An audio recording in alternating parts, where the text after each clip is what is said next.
এইবার আর প্রবাসীদের কোনো সমস্যা হবে না। যে আপনি ঠিকই শুনেছেন, প্রবাসীরা যে পরিমাণে হয়রানি হতেন পাসপোর্ট করতে গিয়ে, সেই হয়রানি একেবারেই দূর হয়ে যাবে। ইতিমধ্যে অ্যাম্বাসির পক্ষ থেকে ডেডলাইন দিয়ে দিয়েছে এবং ঘোষণা দিয়ে দিয়েছে বেশ কিছু তারা কনসুলেট ট্যুর সেবা দিবে, সেগুলো আপনাদেরকে ঘোষণা করে দিয়েছি। তবে একটু ভিন্নভাবে এখন অ্যাম্বাসির পক্ষ থেকে ঘোষণা দিয়ে দিয়েছে, যার ফলে আপনার জন্য অনেক হেল্পফুল হয়েছে। ভিডিওটা শেয়ার করে সবাইকে জানিয়ে দেন। স্ক্রিনে দেখেন অ্যাম্বাসি থেকে প্রথমবারের মতো এই নিয়মটি চালু করছে, এর ফলে প্রবাসীরা হয়রানি কমাবে। দেখেন আগামী 17, 18, 19 3 দিনের ট্যুর যাচ্ছে কোথায়? সাকাকা অঞ্চলে। আর সেই অঞ্চলে প্রবাসীদের যাতে করে হয়রানির শিকার না হন, রোদ্রে জলে বৃষ্টিতে ভিজে বা রাত্রে রাস্তায় ঘুমিয়ে না থাকতে হয়, এর জন্য তারা ভাগ করে দিয়েছে।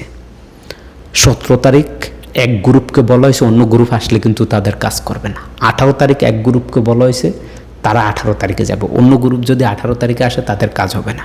19 তারিখে আরেক গ্রুপকে বলা হয়েছে। কীভাবে? স্ক্রিনে দেখেন সাকাকা অঞ্চলে অ্যাম্বাসির পক্ষ থেকে যে ট্যুরটি যাবে, প্রথমে বলা হয়েছে যারা এই 2026 সালের সেপ্টেম্বর মাস পর্যন্ত আপনার এই পাসপোর্টের জন্য আবেদন করছেন, সেপ্টেম্বর মাস পর্যন্ত, সেই সবাই আপনার আগামী 17 তারিখে সাকাকা অঞ্চলে সেখানে অ্যাম্বাসি ট্যুরে আপনি সেখানে গিয়ে আপনার কার্যক্রম করতে পারবেন।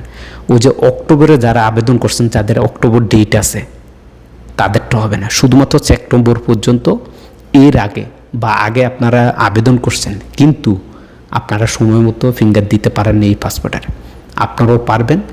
সেপ্টেম্বর পর্যন্ত সকলেই 17 তারিখে যাবেন।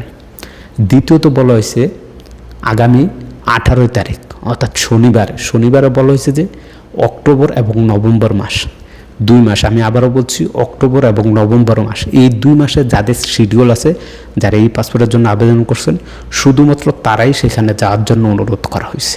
3 নম্বর সর্বশেষ বলা হয়েছে যে ডিসেম্বর থেকে যে কোনো সময় অর্থাৎ জানুয়ারি, ফেব্রুয়ারি, মার্চ, এপ্রিল পর্যন্ত যেই সার্ভারে যে দেখাইতেছে আপনারা অনেকে আবেদন করছেন ফুল হয়ে গেছে এপ্রিল মাস পর্যন্ত, 2027 সালের ডিসেম্বর থেকে জানুয়ারি, ফেব্রুয়ারি, মার্চ, এপ্রিল যারাই আবেদন করছেন, যাদের ডেট আছে, তারা প্রত্যেকেই কিন্তু আপনারা 19 তারিখে সেই কনসুলেট ট্যুরে গিয়ে আপনাদের সেই সেবাটা নিতে হবে।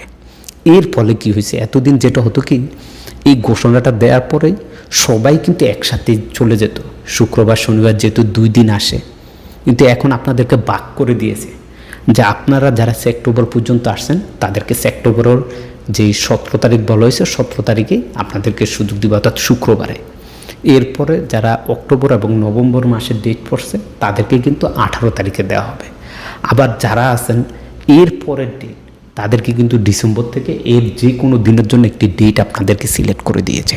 তার মানে এই পদক্ষেপ নিয়ে যদি তারা ট্যুরগুলো দেয়, তাহলে আমাদের প্রবাসীরা অনেক পরিমাণ হয়রানি থেকে বাঁচবে। ভিডিওটা শেয়ার করে সবাইকে জানিয়ে দেবেন। এছাড়া যারা এখনও এই পাসপোর্টের জন্য আবেদন করেন নাই, আপনারা চাইলে এখন আবেদন করে নিতে পারবেন এবং ডেটটাও কিন্তু আপনি নির্দিষ্টভাবে ফেলাইতে পারবেন। 17 তারিখ, 18 তারিখ, 19 তারিখ, এই 3 দিনে যারা ডেট ফেলাবেন তারাও গিয়ে সেখানে কিন্তু আপনি যে তারিখ 17 তারিখের ডেট ফেললে 17 তারিখ, 18 তারিখের ডেট ফেললে আপনি 18 তারিখ যেতে হবে, 19 তারিখের ডেট ফেললে আপনাকে 19 তারিখ যেতে হবে, কিন্তু 17 তারিখে গেলেও হবে না।